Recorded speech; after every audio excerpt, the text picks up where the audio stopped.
सरकार कहीं से भी किसी तरीके का कोई कॉम्प्रोमाइज नहीं कर रही है।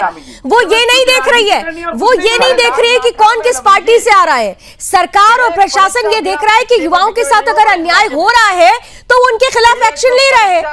यही तो एक्शन तो हो रहा है ना। तो आप लोग हाकिम सिंह को इतना हाईलाइट कर रहे हैं, लेकिन मोहम्मद खालिद के नाम पर आने पर ही आपके तेवर बदल जाते हैं। पेपर दिख रहा है, सरकार की नाकामी नहीं है। नहीं, आप बताइए।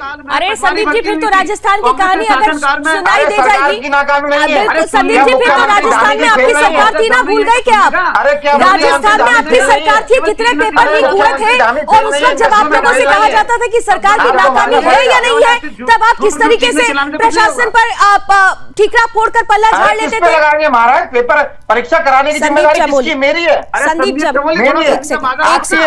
एक सेकेंड नवीन जी और संदीप जी, एक सेकेंड कुछ नहीं बचा तो जिहाद जोड़ लीजिए। नवीन जी एक सेकेंड और संदीप जी एक सेकेंड। ये मुझे समझ नहीं आ रहा है महाराज जी, ये जिहाद शब्द आते ही कांग्रेस इतना क्यों ज्यादा उखड़ जाती है? अरे जिहाद अगर मोहम्मद खालिद का नाम है तो जिहाद अगर बोल दिया गया तो इतना उखड़ने की आवश्यकता क्यों है? कांग्रेस पार्टी एक तरफ तो कहती है कि वो उत्तराखंड के युवाओं के साथ खड़ी है, देवभूमि की अस्मिता को आगे लेकर बढ़ रही है, तो उस अस्मिता पर जो प्रहार कर रहे हैं उनको अगर जिहादियों का नाम दिया जा रहा है तो इतनी बौखलाहट क्यों हो रही है? ये भी समझने की जरूरत है महाराज जी।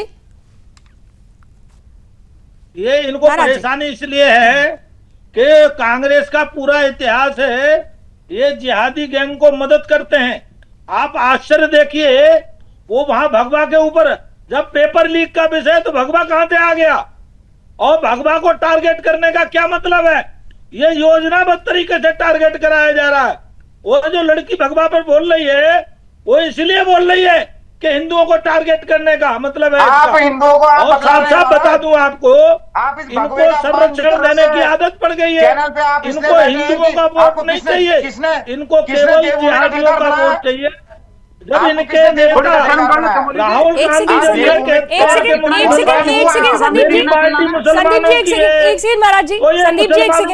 संदीप जी आप ये मत भूलिए कि आप सुदर्शन न्यूज पर बैठे हैं और आपको पूरा अधिकार है कि आप बीजेपी को पानी पी पी कर कोसिए, आप उनसे सवाल कीजिए, मैं आपको नहीं टोकूंगी। लेकिन आप अगर सुदर्शन न्यूज पर बैठकर किसी संत महात्मा को आप उनके ऊपर कोई टिप्पणी करेंगे तो ये फिर बर्दाश्त के बाहर होगा।